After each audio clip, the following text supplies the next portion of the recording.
What up? It's your girl Motivation with V, and this is Get Real with V. We're going to get real, we're going to get raw, and we're going to get down to the truth. And I am your host, Veronica Suazo. Welcome back, y'all, to season 2. I am so excited, honored, and blessed to be here today with our special guest. Hey, that rhymed. I I'm like honestly, it's like a full circle moment for me. I've been following Equipto since he was part of Frisco 5, but before that, I've known him because of his music and the music he's made with Andre Nicotina, San Quinn. For those that are Bay Area natives, y'all know what's up. So today is a special day, is a special episode. He's been an inspiration. A little quick before we get into you. Actually, when you started the hunger strike with the others, I was actually in the process of becoming a cop. Yes. And the reason why I wanted to was because I felt like becoming a cop, I'd be able to be in the community as a Bay Area native, San Francisco to be exact, and give back. Be able to somehow, in my mind, I was like, I could help them out, right? Like, be the good cop. Long story short, when you guys were doing the protest, I had shared something that you guys made, like a flyer or something, in support, in solidarity of you guys. And I got a phone call literally that same day from the investigator because they were doing my background check. And he was like, why did you post that? Wow, that's Right? interesting. Right? Very interesting. And I was like, well, hello, like hold them accountable. It's about accountability within like, even if you're a cop, like you should be holding your people accountable too. No matter what, accountability is important. That's me as a person. Right. That's my character. Anyways, so he was like, you know what? Forget it. It's already on the internet. Just let it go. And I was like, okay, whatever. Then like 2 weeks before I was going to start the academy, I get a phone call from the nurse and they're like, oh, we can't find your vision results. And I have something called keratoconus where it's like astigmatism. So I have to wear hard contacts in order to see. And I already knew, I was like, oh, I'm not going to be able to get in. And so, long story short, they disqualified me. Wow. So I'm curious. I mean, I'll never know, but I'm wondering if it's tied to that. So that's why I was like, it's a first full circle moment for me. Because now I'm here. Right. I'm the host of this podcast. And I just want to have Bay Area natives on here that are doing the work, that are showcasing the community, that are trying to do better, that are trying to give back, that are doing something positive with themselves. And, you know, I see you, and what I love is that not only are you an artist and you put out amazing music that my family, once they see this, they're probably going to be like, oh my God, but you're also an activist and you're also really big on San Francisco and fighting for our people. And what I love the most is how you are loud with your healing, you're loud with just everything. Like, you put everything on your Facebook, and I see all those posts and people engage with it. And it just shows like that you really do fuck with San Francisco. Like you are trying to make a change. And although, you know, it's hard to like to say like one person can make a change, you can, you know, it might not be like this enormous change, but just know that even someone like me that you've never met till now, you've inspired me in some way. Yeah. And there's other folks too that feel that same way. So having you on here is not only hearing about you and your story, but really giving you your flowers and showing you that we fuck with you.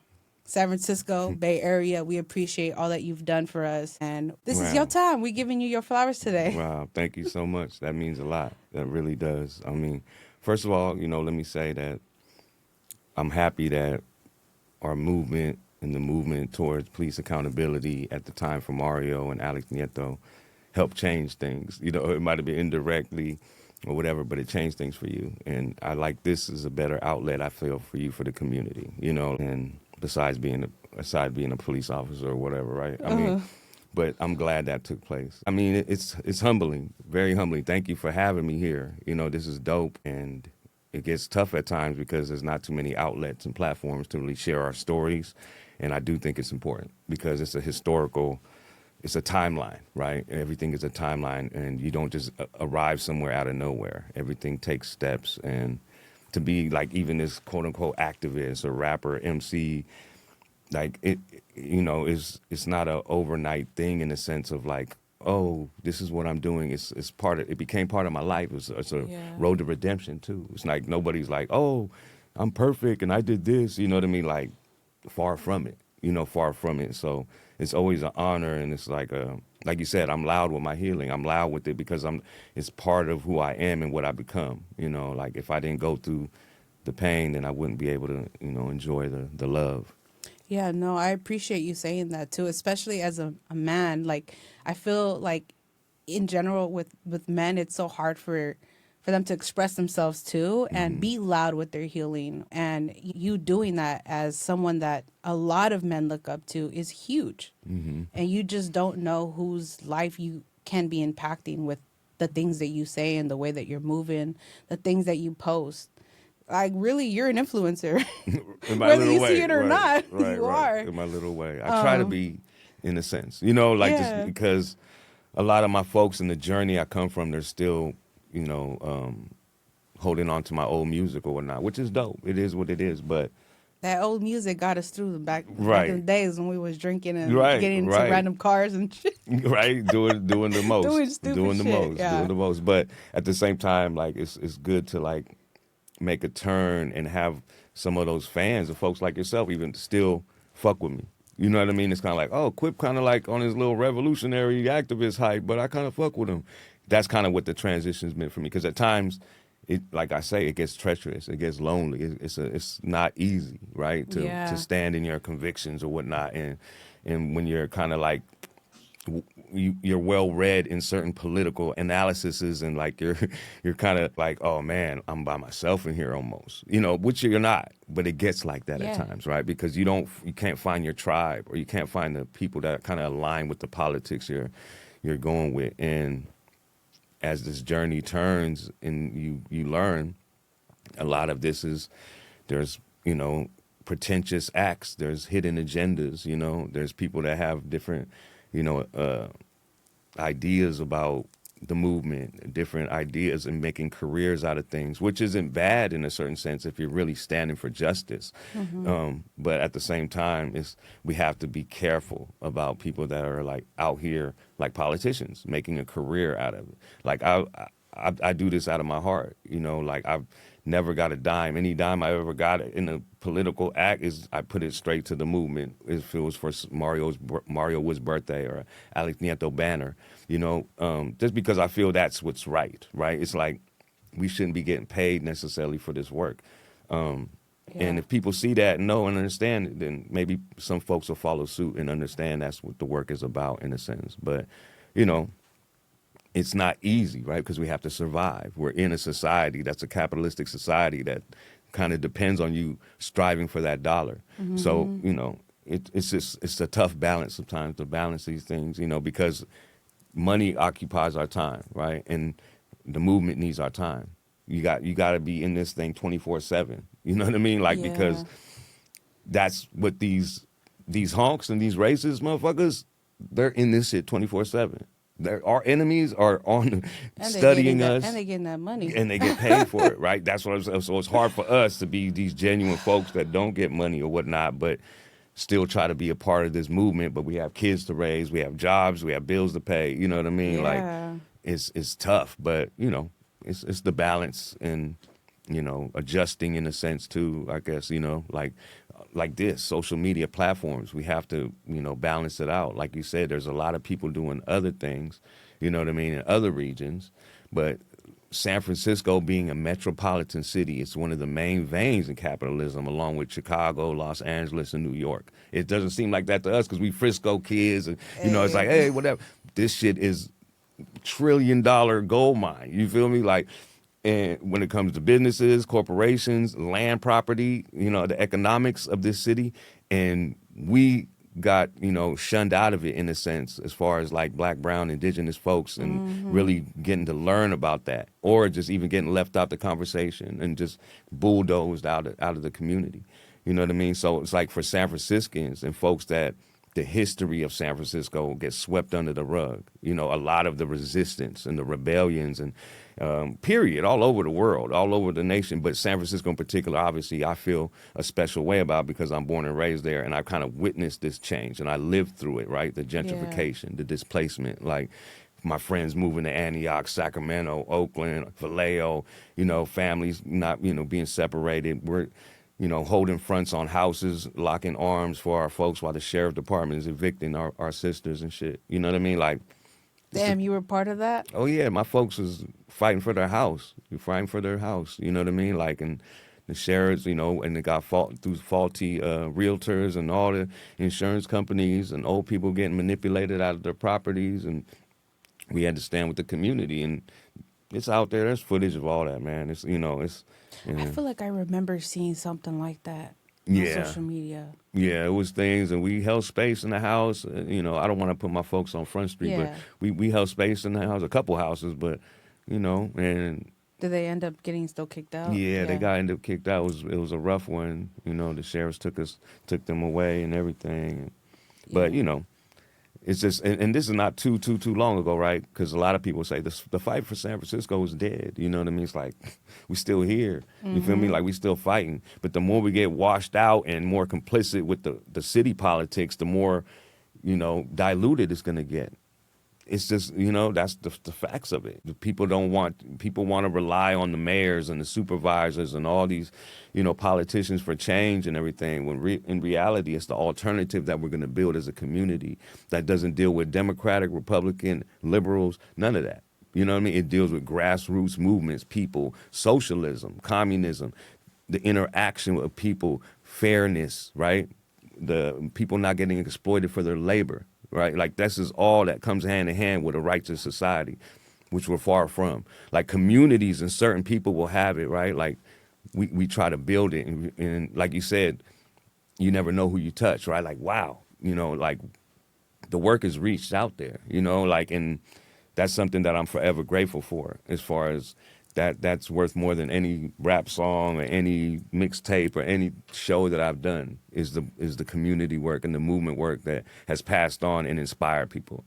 Because at the end of the day, as a musician, for me, or artist, or rapper, or whatever, is the goal is to inspire.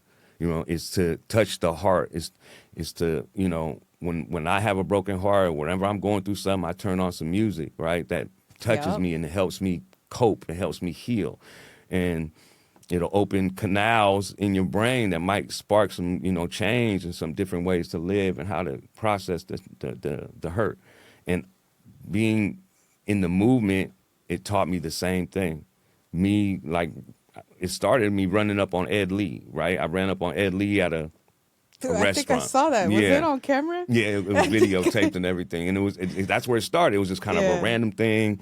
And it went lightweight Bay Area viral. You know, it was like on Channel 4 or whatever. And they were like, rapper Equipto steps to Mayor Lee. I was tripping out. And so, and it kind of went, you know, and for me, like people started reaching out like, thank you, bro. Thank you. I appreciate you, bro. I'm out here in Antioch. Thank you. I'm out here because of Ed Lee. I'm talking about by the hundreds, and that changed my life like that. It's just, I knew that's where my work and where I had to be involved with. Not like I'm going to throw the mic away or I'm going to stop writing but I knew a majority of my work and my priority had to be community work, you know? But let me ask you, what was it that made you be like, okay, I need to go run up on Ed Lee?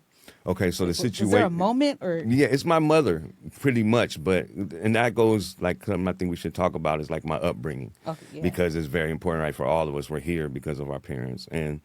But that moment, I was eating with my family at Max's Diner, and there used to be a theater that showed, you know, international films, right by Van Ness and Golden Gate, and we're eating. And at this time, I mean, it sounds crazy, but me and my cousin, like I was reading books, we're figuring out how to involve ourselves. Alex Nieto already happened, I believe, you know what I mean? Like a lot of things happened in our communities, and we were trying to find ways to apply ourselves. Like, damn, how do I do this as an MC, a rapper? I don't want to look pretentious and look like, oh, I'm with the movement and all, you know, even though my background is that with my mother and my father. So we're sitting there with my nieces and nephews and my mother. Ed Lee's sitting across the way from us eating. And my mother's like, look, there goes Ed Lee. And I'm like, And we were just talking about how he's been destroying the community and everything, and pushing everybody out. And then next thing you know, my mom says, I'm going to confront him. And I'm like, okay, let's do it, and I'm like, and then Your mom's a G for yeah, that. she was about to do it. Then like the food kind of got whatever, like the timing of it. Like she was like, I'm not gonna do it. I was like, you sure, mom? And she was like, nah. And then he was about to leave, and I was like, hold up. And I was like, I'm gonna do it then.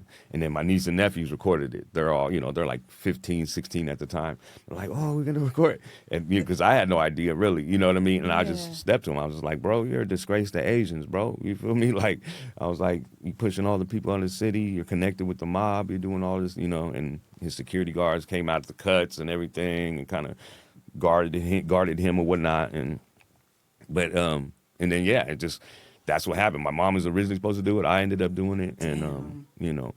but yeah, like my mother is from Colombia. She's Colombian, and she came here like in '67, due to pressure, political pressure, and because her father, my grandfather, was one of the first community union organizers in Colombia, and so she came out here. My father is Japanese, and he's from Sacramento, but he was born in Camp Amachi, which was the internment camps when they took over 100,000 Japanese Americans into these internment camps, when Roosevelt was president, and declared war on the Japanese. So my father was born in that. My mother came out here surviving and learning how to organize since she was a kid. And I grew up in meetings, I grew up in meetings with Che and Lenin and, posters on the wall in revolutionary meetings, and folks is organizing, coloring banners, and I'm chilling with other revolutionary little kids and stuff. And that's how I grew up, and with my father, because they were separated at the time, since so far as I could remember, but my father still took care of me. He was a DJ, and he still is for KPFA. Oh. And he was one of the jazz promoter for Concepts Culture Gallery, which is a underground jazz club that was out here in Oakland. And it had like Sun Ra, Billy Harper, all type of incredible artists come through there. Hilton Ruiz, Joe Bonner. And I grew up in that environment too, backstage doing my homework, sleeping, musicians smoking weed and shit. And I'm like, oh, what's going on? I'm 9 years old. So the music and the movement was kind of in my life, regardless if I liked it or not. Yeah. And I took my turn. I didn't grow up like from then like, oh, I'm a movement hippie kid or whatever. Like I embraced the streets or whatever. Like the people I grew up in the Mission. I grew up in Fillmore, on Lower Haight Street with a lot of folks out there. And, I did my thing. You know what I mean? Like I did certain things that my parents would not be proud of, right? I had to learn my own way, you know what I mean? But they were parents and they understood at a certain time, but I was an adult at the time I made these decisions too, as far as like over 18? Oh, way over 18. I mean, but, like graffiti and all, Yeah. like breaking into cars, stealing, Okay. whatever, all that, like all that type of stuff was definitely early. have my That was own early, past, yeah. too. But after I turned 18 and, more in my 20s, even in my 30s, I just started drifting and doing my own thing. And it took me like a little before the Frisco 5, about in my 40s, where I was like, I need to apply myself in the community and like, figure out my life in a sense, and if you have a heart, you see things online, you see the displacement, you walk by the houselessness, you see the community. I lived in the Mission, in the Bernal Heights area, so I seen a lot of the change, and it broke my heart, you know what I mean? Like, and then Alex Nieto and the Mario Woods, that was it. It was over for me after I saw all that. Yeah, no, that's a lot, especially as a native. It's like seeing all these things going on. It only pisses you off. And that goes into, I saw it, an interview you did with KQED, I think it was. Mm-hmm. And you were talking about how when you voice yourself and you stand up for the community, it's out of love. And I think that stood out to me so much because I always say, lead with love. Mm-hmm. I'm an empath, and I could tell you're an empath too.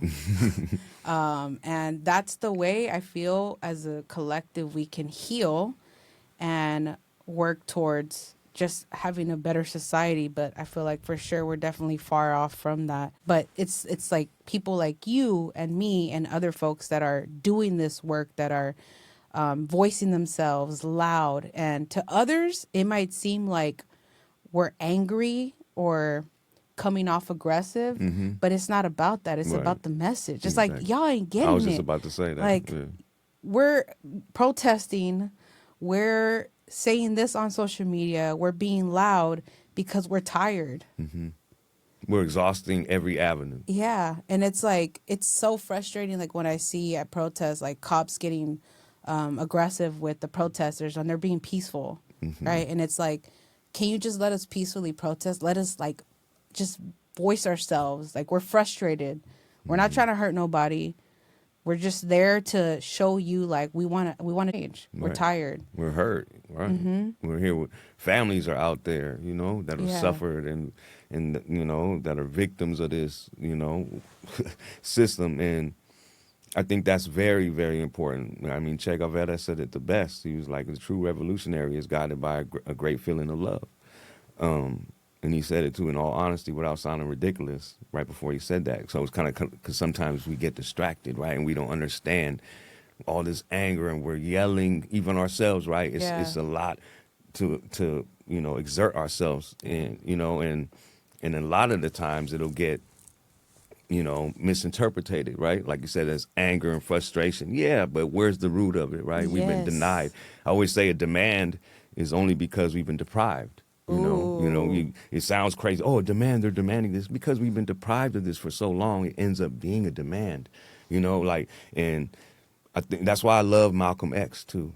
Malcolm X is the most incredible human being, an eloquent teacher, but still had that rage. Because a lot of people, you know, misinterpreted that rage, but you see him in these talk shows and interviews and universities and all these, conducting himself like a straight gentleman and combating these white supremacists in their face. You know what I mean? Telling them where they should be and where they should stand and how they should, you know, look at him and respect him with you know, with the decor of what he was, you know, like it's amazing, you know. So I always try, you know, I know we have enemies, you know, I know we have enemies and I deal with them. And sometimes some of these people, like, hopefully we can convert them, right? That's part of the mission too, to inform them, educate them, and hopefully they could turn over, as long as, you know, not the far right or whatever, but folks that are still kind of drifting.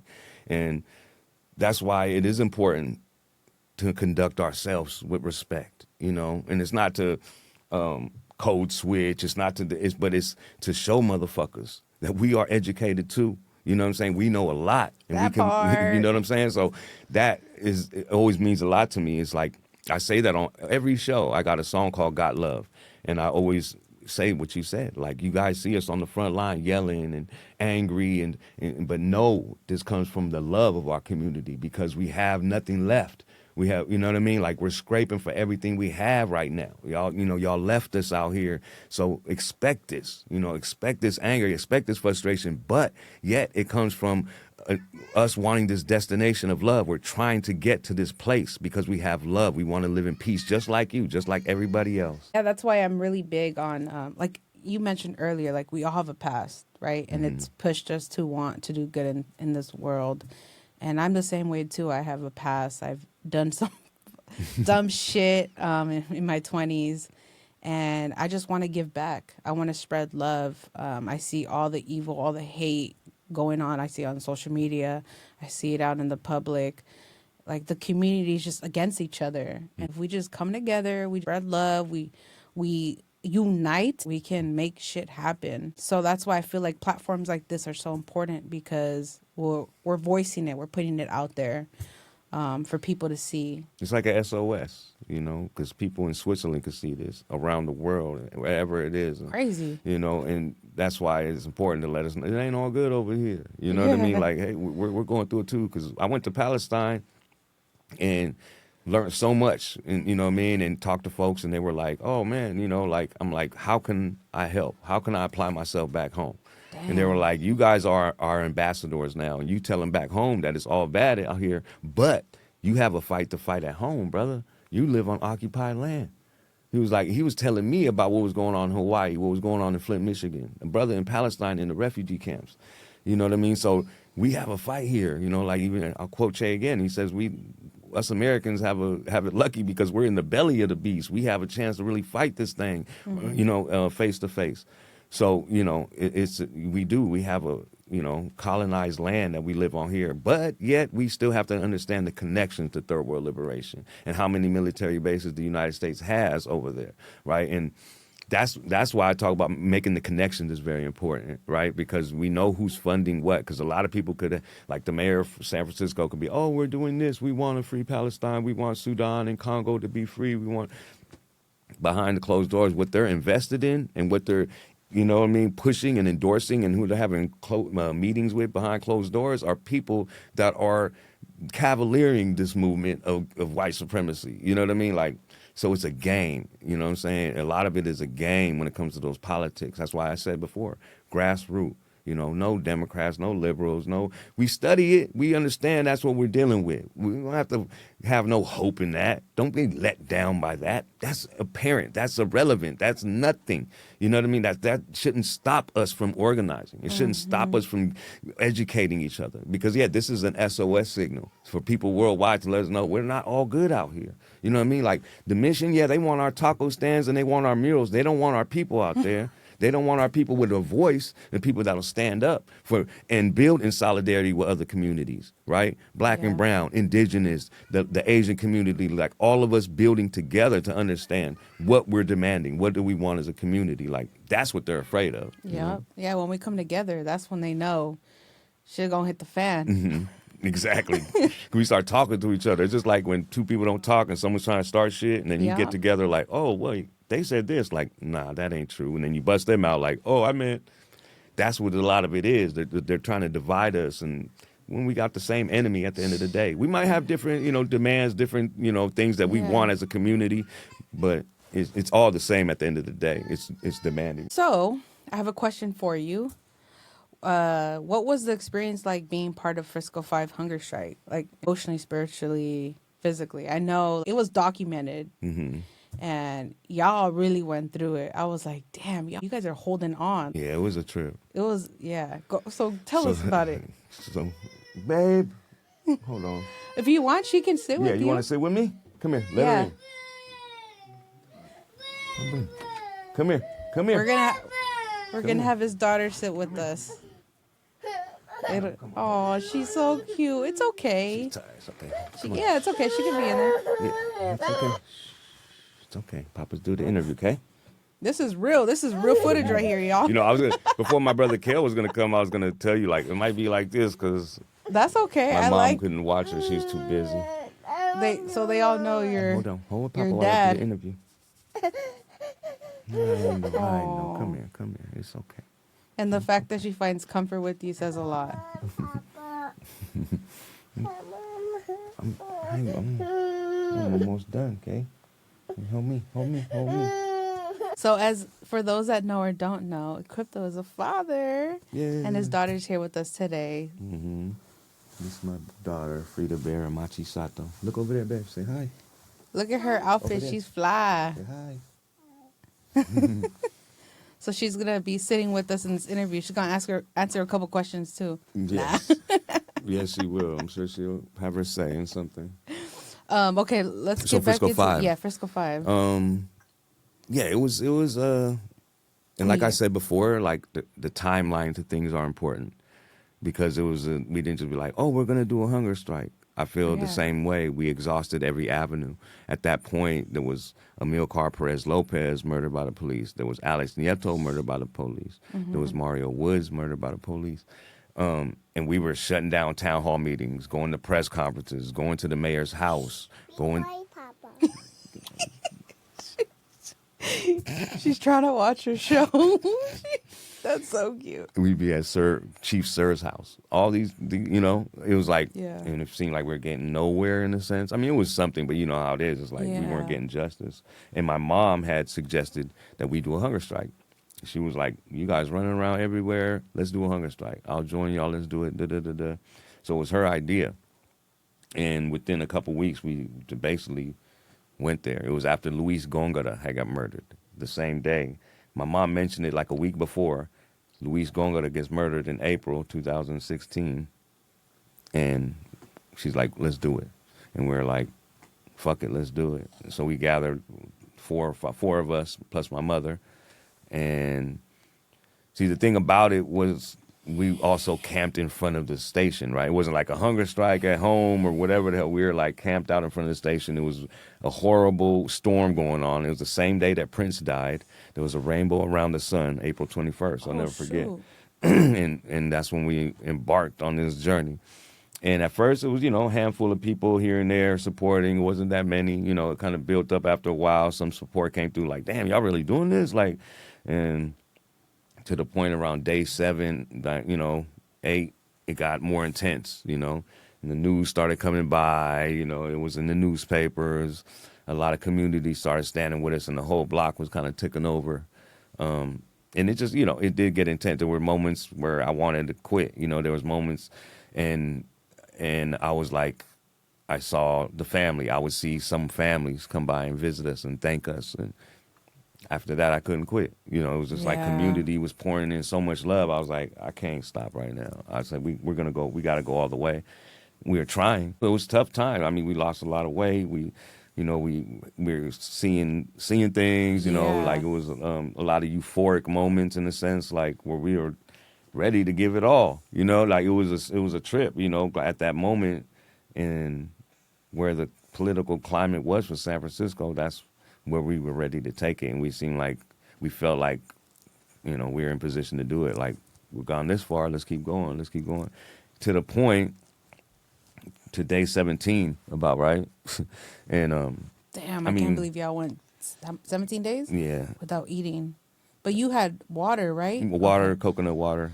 We were drinking tea and stuff like that, but no solids. But yeah, it was a trip. You know what I mean? I saw Erica Badu post something at the time we were out there. She was like, 5 human beings starving themselves for justice. Frisco 5.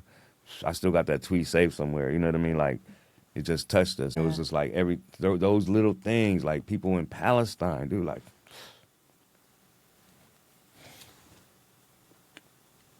It's all good. Take your time. It's a big impact, You're reaching a lot of folks, and I can't even imagine like the emotions you went through during that time, holding on for 17 days, not eating, seeing shit, wanting to quit. Like, I can't even imagine like what you guys were going through. Like, y'all held it down for real. You put your life essentially on the line. It was a lot. Yeah, definitely. And to be there with my mother doing it, seeing my mother go through what she went through, I'm sure that made it harder too. Yeah. Because she was also not eating, right? Yeah, she was on the hunger strike with us, Shout out to your moms, man. And she was, at the time, she was 67, 68 years old. But it's just a lot of emotion. It triggers a lot. When you think about, like, making this documentary that we've been doing, it's heart-wrenching. Yeah. And on so many levels, dude, so many levels. On emotion of joy, of letdown, of sorrow, of pain, and love, like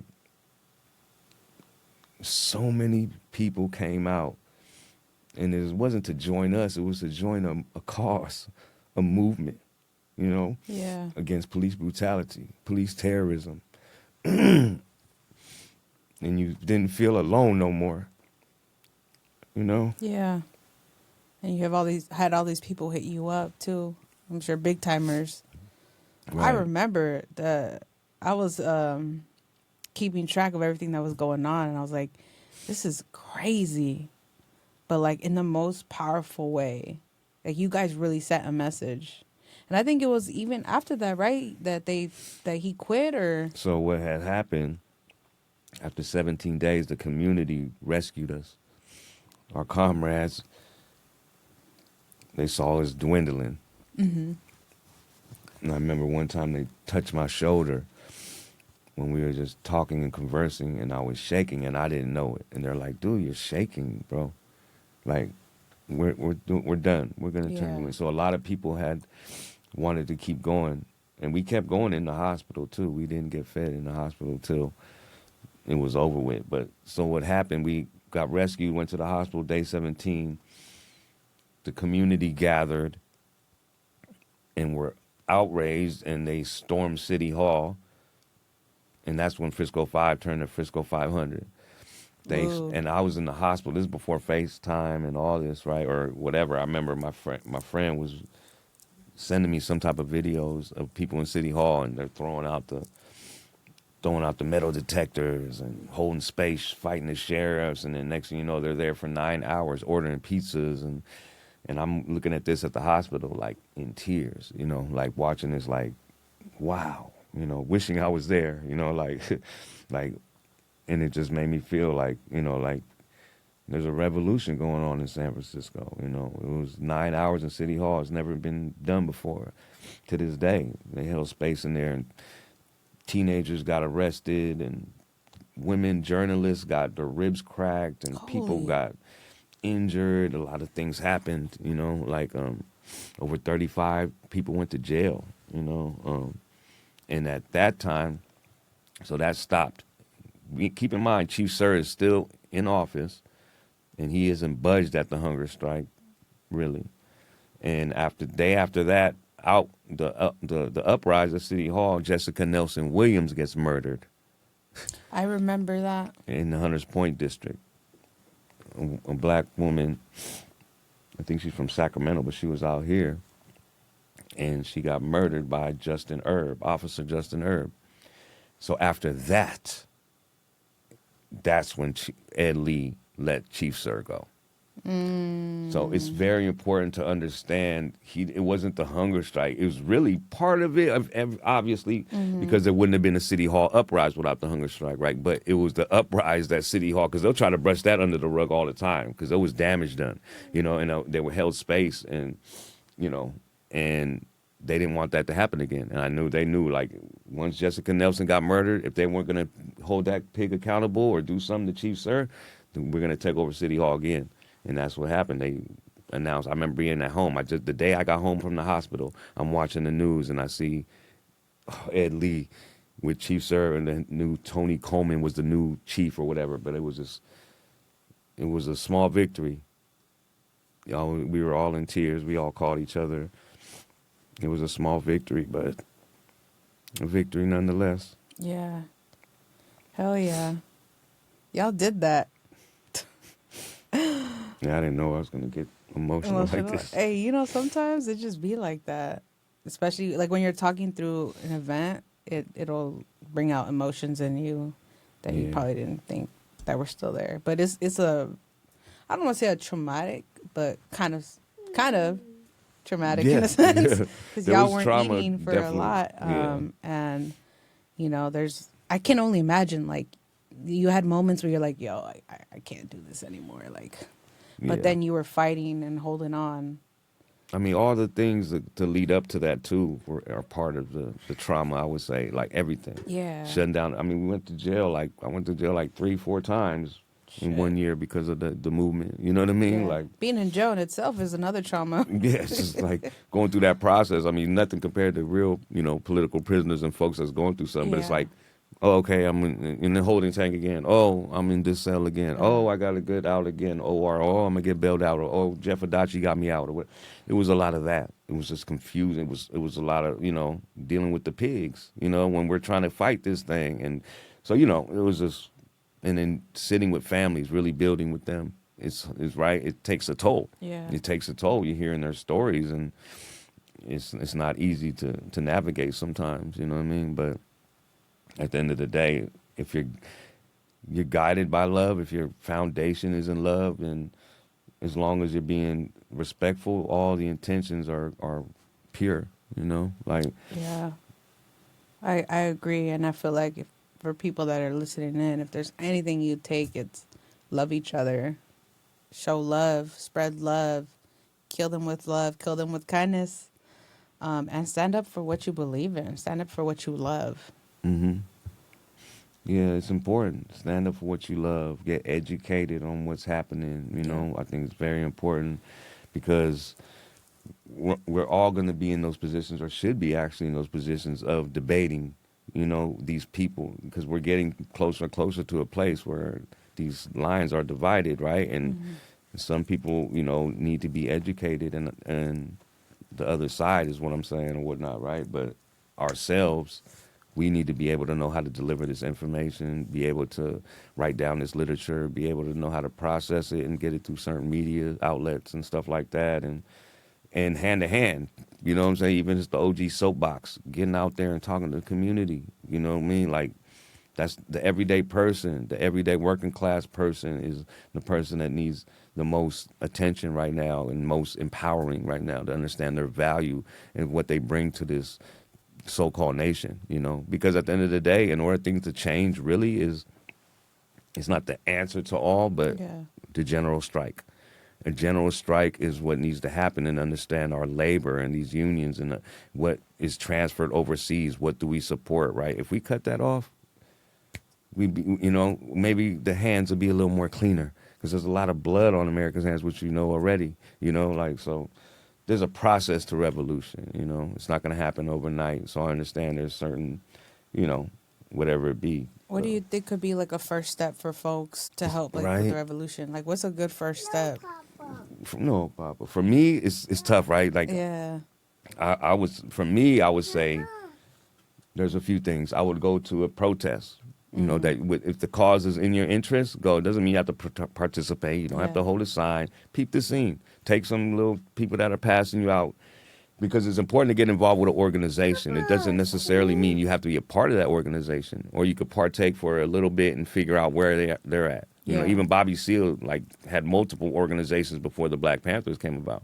You know what I mean? Like, you have to kind of navigate your way and see your interests, and you'll gather with other folks. You're magnetized towards them, right? That have the likewise mind state of, where you want to go, whether it's radical, whether it's, legislative, which way you're trying to navigate, right? Arts, culture, whatever you're trying to, contribute to the movement. You'll find those people little by little. Yeah. So, and then reach out to some people, that might be, like, I ran across that OG, or that person always handed me flyers. Let me ask him one time, like, my brother's always on that soapbox. Because people hit me up. They're always, they're asking like, you, what's what- up what with you got Quip, going man? on? Like, because when they go through something, that's when they hit me up usually, it's like, which is expected, because I Yeah. always knew if I keep working, and people that'll be like, oh, that's Queasy over there, something's gonna happen to them, and they're gonna be like, Queez, what's up? My boy got smoked by the pigs. How can we hold space? What do we do? Can we get a visual together? I need community help, And unfortunately, that has happened.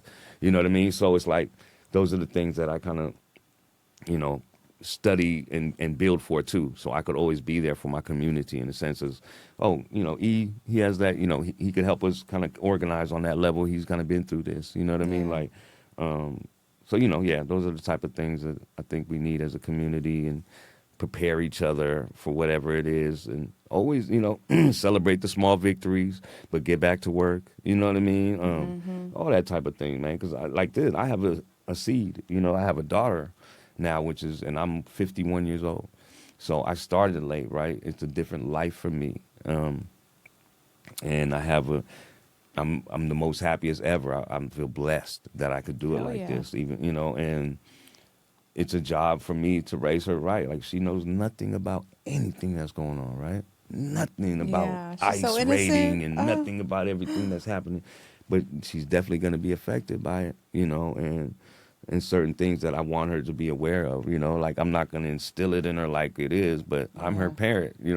She's with me here, she's with me at shows, she's with me in demonstrations, because I feel that the children are the future, right? And they need to be, they need to know what's going on, and they need to understand, like, even when they're older, to look back, like I do. And I might have drugged my feet to certain events. Oh, mom is taking me here. Oh, dad is taking me Yeah. here. Now I'm like, oh my God, how blessed was I to be at these community meetings, chilling, making banners with kids, and this legendary revolutionary was in the house. How blessed was I to be backstage with my dad and Tito Puente smoking a roach, and I'm just chilling, like 9 years old. Like, then I didn't realize it. Now I understand the seeds that were planted, and I'm so appreciative of it. So hopefully I could do that for this little girl too. Yeah. It's okay, press it. Oh, I thought you said no working. No, work. You don't want to work. I love that. It just shows like this was like meant for you. It was like part of your. This was all part of your path. even like the parents you were raised with, grew up in the household, like it all just aligned for you perfectly every single event. Oh, she said no. Which one you want? Go ahead, baby. Which one you want? You say hi. Look at the camera. What was I gonna say? Look at the camera. Say hi. Say hi. Say hi, Veronica. That's Veronica. This would be a cute picture right here. Oh, look at you. You happy girl. We're getting towards the end too, so Oh, good. yeah. So, I yeah. appreciate you, being on here and talking about this because it's a very important topic, Right. especially right now with all these ICE raids going on and just community falling apart, and we're all just trying to figure out what we can do to help each other out. It's just getting crazy. Right. So being able to talk about these things is important, and I want to be able to share voices, share people's stories, their journeys, and just spread love, spread awareness. I think as a therapist, what I've learned is self-awareness is the most important step into healing.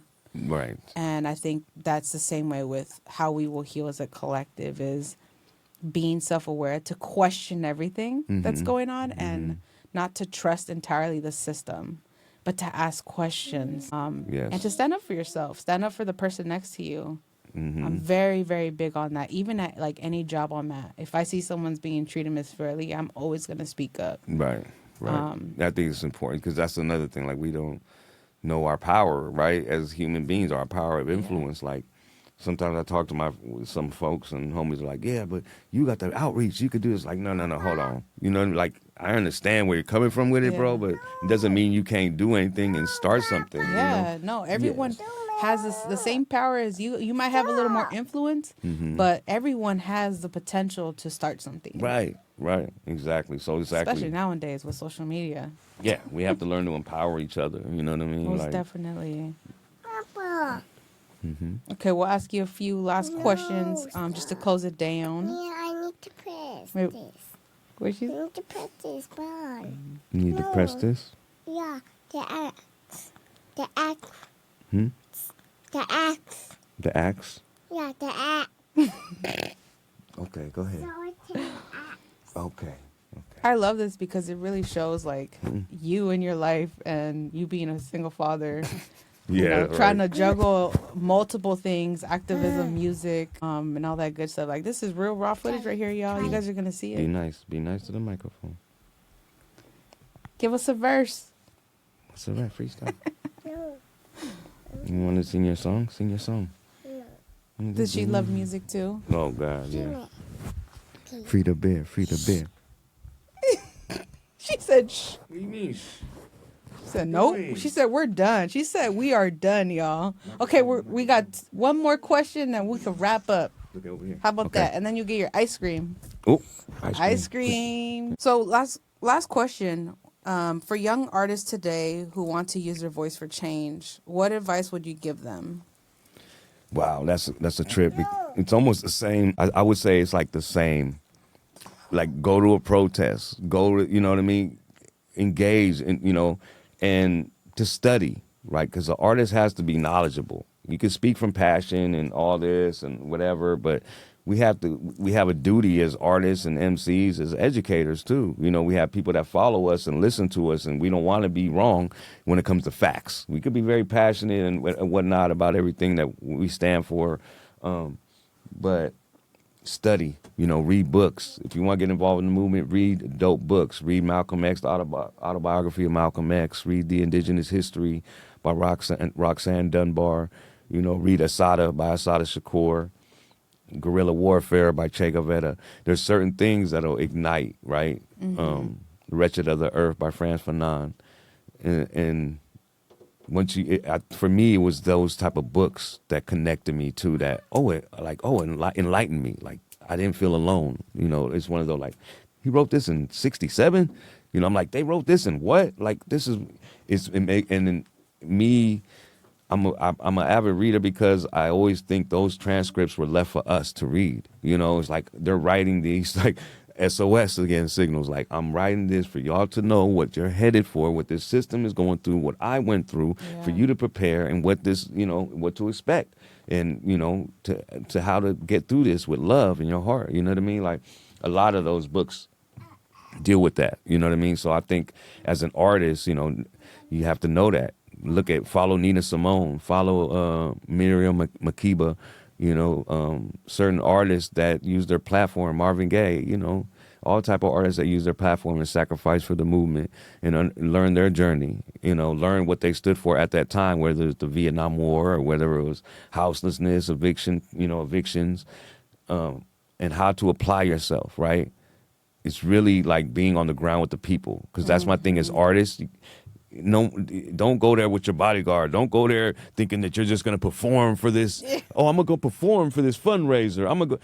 Nah, you know what I mean? Like, go there and be with the security. Be the regular folks that's going there that's serving drinks and whatever it is, Kool-Aid or whatever. You know what I mean? Like, be a part of the community that every everyday person is doing, instead of just like, well, I'm the artist, I'm performing for this gig. Like, I'm doing it for free. So, because I see a lot of that. I even had a little bit of that attitude for certain things, because I would perform at events that were about some shit, but I wasn't really fighting for it. I'm like, oh yeah, I believe in that, but I ain't doing nothing about it. Let me do my rap. That's my contribution. The more I got involved, I realized that wasn't my contribution. You feel me? Like, it's cool, it was dope, but it's like, there's more you can do. And I think that's part of the problem. Like, I was talking this with my friend the other day about his artist involvement.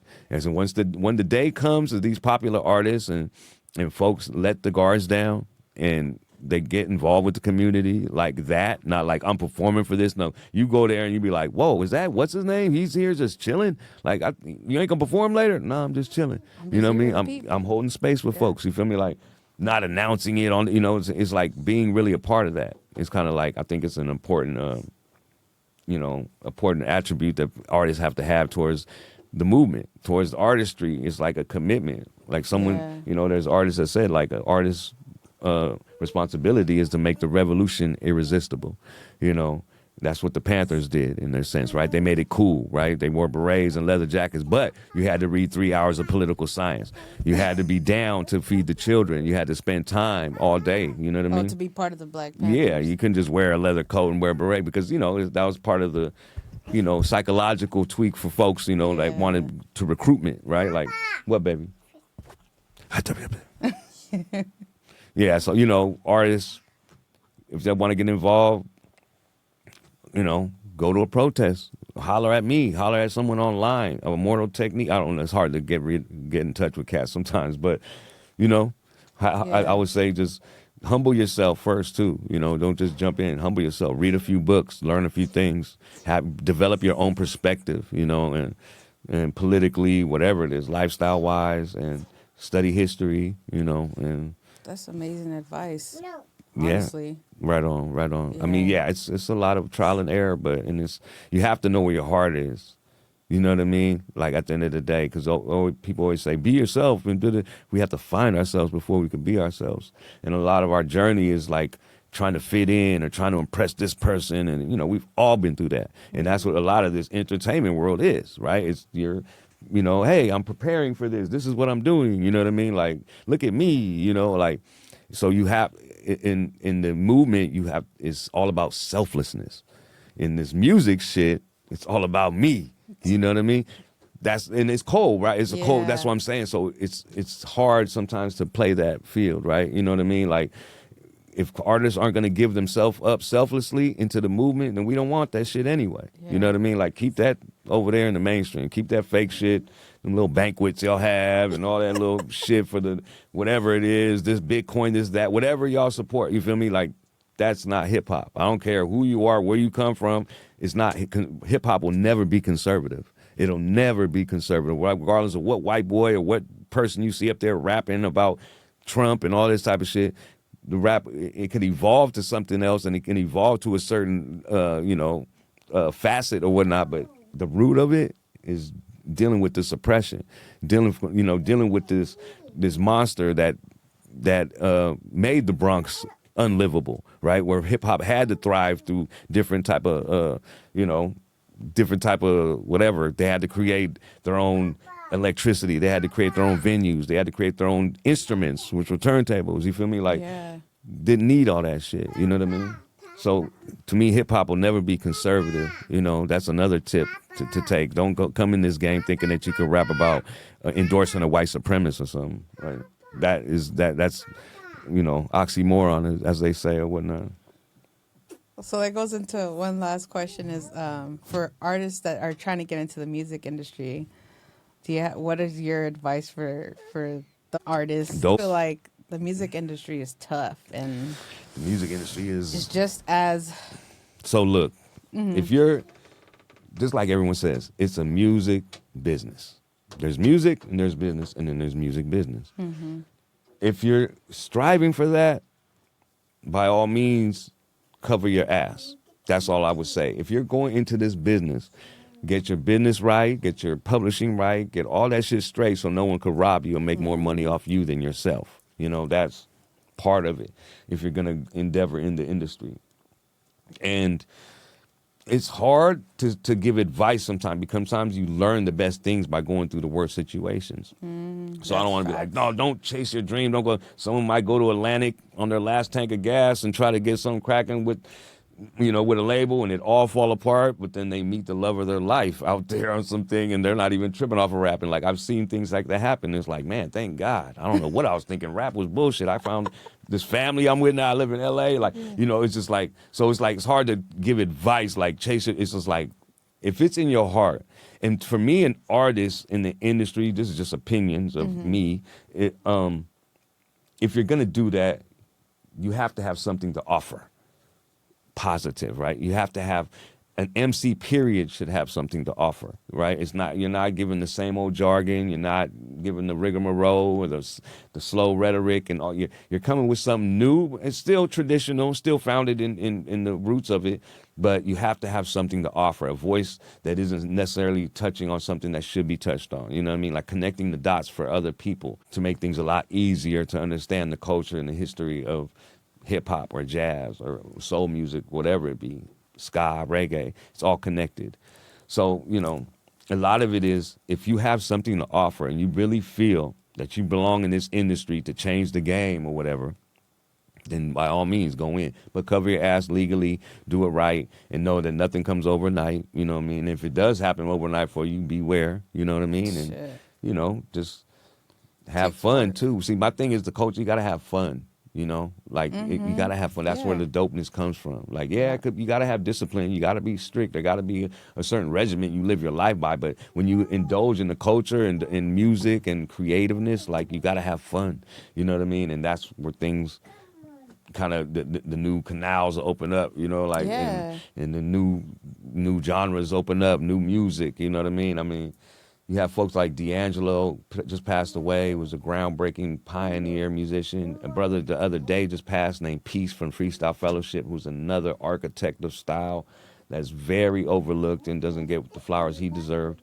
Asada Shakur just passed this year. It's like a lot of shifting going on this year, right? And the groundbreaking pioneers and people that stood for things and sacrificed themselves, basically their health, their mental health, their safety, all that for us to have a better life. You know what I mean? Like, that's the things we need to acknowledge, because these are legends, 51 years old, young cats too, like dying because they didn't take care of themselves, right? Or dying because also they've been through so much shit in this industry, where you're trying to appease this person, you're trying to do this, you're trying to get recognized, and you doper than everybody. You're doper than everybody as a lyrical technician, but you're still getting shunned on. You're still getting denied. You're not getting through that door. The gatekeepers are still doing this and showing you what the industry really about. That shit has drove people crazy. The industry has drove people crazy. So that's what I'm saying. I don't recommend it. But if you're going in it, you better have a strong mental game. You know what I mean? And have a plan B too. You know what I mean? Like, but yeah, that industry is a cold one. Yeah. I agree. And I feel like there's more independent artists coming out now too. Yeah, definitely. One in particular that comes to mind is Smell the Product. Mm-hmm. And yeah, it's just, it's crazy. She's like dope, how much, she is dope. She also speaks on shit. Right. She goes to the protests. Her music is dope. She has this one song, I think it's called Migrants, and it's literally talking about everything that's happening right now. Wow. It's pretty dope. That's what's up. No, yeah, I mean, it all works because I'm sure she has thousands and thousands of fans that aren't necessarily connected like that. And she's educating them, you know what I mean? Kind of like, oh, okay, yeah, I'm gonna be affected. If she has a kid, that kid's gonna be affected. Her parents, Latina, you know what I mean? They're gonna be affected by this. They are affected by this. She's right? also she also calls out the Latinos that voted for Trump. She just came out with a song called Sábado. Oh my God. Yeah, That's it's what's pretty up. good, and she had a bunch of like Latino influencers in that music video, which I thought was pretty Oh, that's dope. Yeah, I gotta check that out. Yeah. Yeah, it's tough dealing with that when you deal with your own, me being Japanese and Latino, you know, Colombian. Sometimes it's hard to deal with my people. You know what I mean? Like, Yeah. Be your own people. yeah, I know my old people be naive to shit sometimes and just like not listening and boom, boom, and you know, racist in their ways too. You know how Yeah. they Latinos. I'm like, y'all bumping oldies and bumping, you know, all this and bumping Snoop Dogg and all that. Y'all racist as hell, talking shit about black folks. Like, put the goddamn, where is this coming from? Because, you know, I grew up, you know, with Latinos that were all about it, black and brown unity. I grew up down the block from the projects, and then I had Presida Park, you know, so black and brown was kind of, you know, everyone had their little thing or whatever, every now and then a rumble or whatever, but it was never no, like, big drama like that. You know what I mean? But now it's just like, oh, my God, like, yeah, my folks don't get it. They're over, you know, they want to, you know, not all of them though. You already know, like we got incredible folks that believe in partnership and solidarity, but I definitely think all communities are guilty of like kind of not building the solidarity. Yeah, that part too. We're kind of to ourselves. Our older generation taught us that. I had to check like grandparents and all that because they grew up with a different mentality. But moral of the story is, y'all, we got to unite as a community. Yeah. That's what it comes down to at the end of the day. We'll never get nowhere without getting that to that conversation, right? Exactly. In order for us to unite, we got to have the uncomfortable conversations. Yes. You know what I mean? That like, part. Yeah, we might not agree. It's like a relationship. Exactly. You got to have those uncomfortable. But we living in this world together. You know what I mean? Like you said, relationship. We living in a house together, but we still live together in this universe. In this, you know what I mean? Like we could figure some things out, maybe. You know what I mean? Like exactly. And we gonna call each other out on shit, but it's all out of love. It's also we can be better. We can all grow and be better human beings. But the problem is when you get called out, you get defensive, right? You're like, oh, wait, hold up. I know. That's it's the tough. problem. I go through that too, but I shut the fuck up too. I'll be like, you're right. You're right. I just see this is why I can't shut up because you're saying I'm too opinionated or whatever. You know what I mean? Like I'm always leading the conversation. All right, let me shut up. But yeah, you know what I mean? It's definitely things that we're conditioned. We're conditioned. You know what I mean? It's not that easy. Like we're part of the society whether we like it or not. So there's a lot of work to do, you know, but still don't, you know, we don't fault each other for certain things sometimes, you know, and it's like, oh man, you still doing this and that. Like, oh, come on, bro. Like we all have our starting points, you know, like I don't expect everybody to be front line with the protests or whatever, you know what I mean? It's like we all have our timeline. We all have our starting points. Exactly. Well, I really do appreciate you being on here today. Thank you. Man, I appreciate it too. Talking your shit and what you've been through. It's important for folks to hear that and know what you've done, because that hunger strike was not easy. I mean, I didn't live through it, but I can only tell just by how emotional you got from it, how tough that was for you.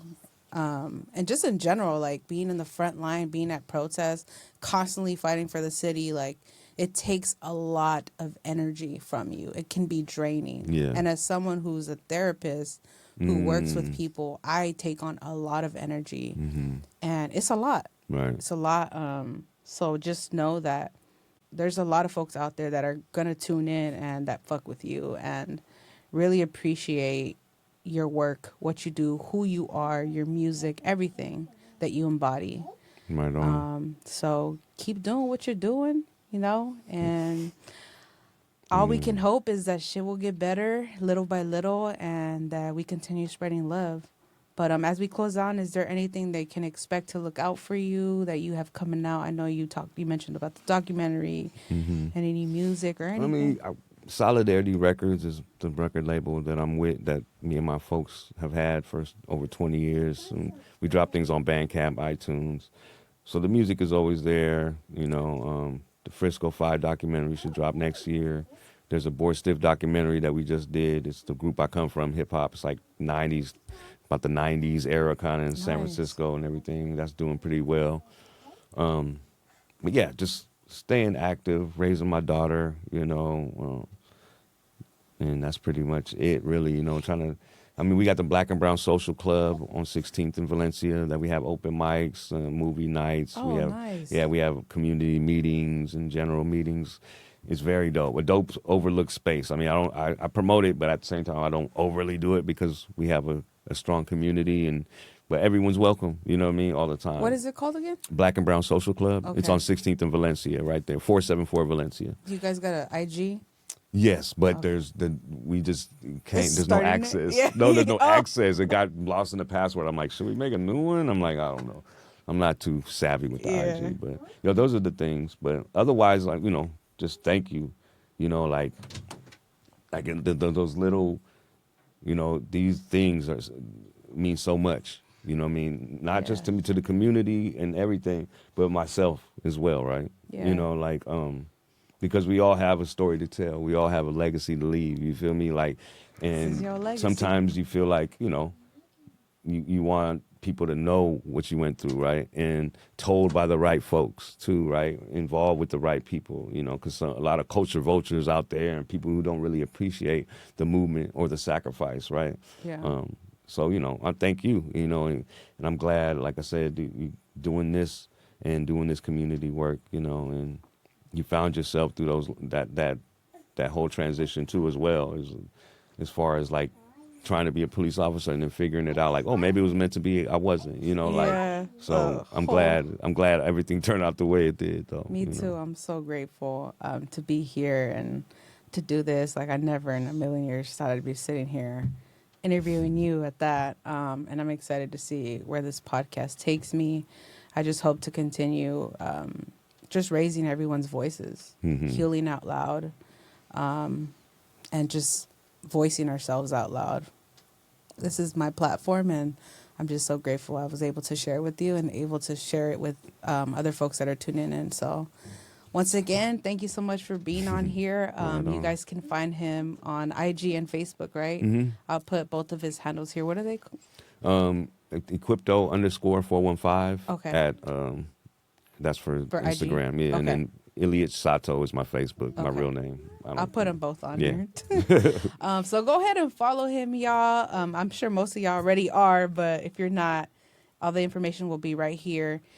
Thank you so much for tuning in today. Today was a very special episode, and I'm just so honored and grateful to have been able to interview you and get more of his story. It's pretty dope, y'all. I'm grateful to be here, grateful for every single one of you that tune in. Please don't forget to like the video, to subscribe, to share it with your family and friends. It costs $0. Right. Zero. To support. Yeah, to support. And that's another thing, like, let me say, like, Go for it. folks that, family members and friends, support her. Support Veronica. You heard him.